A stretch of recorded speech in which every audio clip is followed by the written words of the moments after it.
Okay, so in today's video, I'm mainly going to show how to ride a very small section but quite flowy part of BT Trail.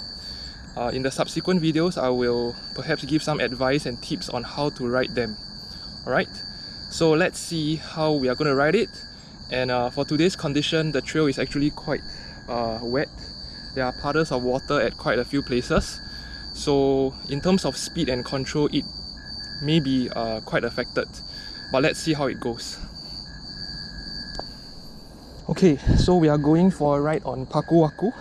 This is quite a short section of BT Trail, but it's quite flowy. So let's see. Scrape off some speed.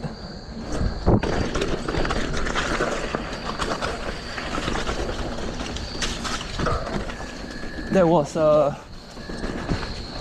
small puddle already. Even roots like this and rocks can be quite slippery. So that was the part where you have to manage your braking just a bit.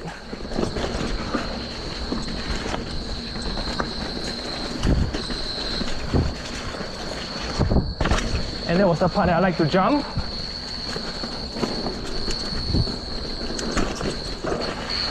Sprint.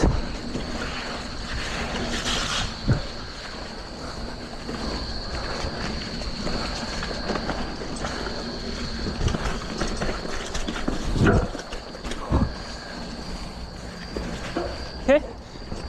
And here's the end. Hi, so back to where we started again. If you notice, I'm starting out from the left side because this is where we have our more space to turn into the trail. But sometimes I would also like to just veer to the right and then go back to the left before I jump into the trail itself. So to give myself more room for entrance. Okay, so here, let's go.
Then it's the end.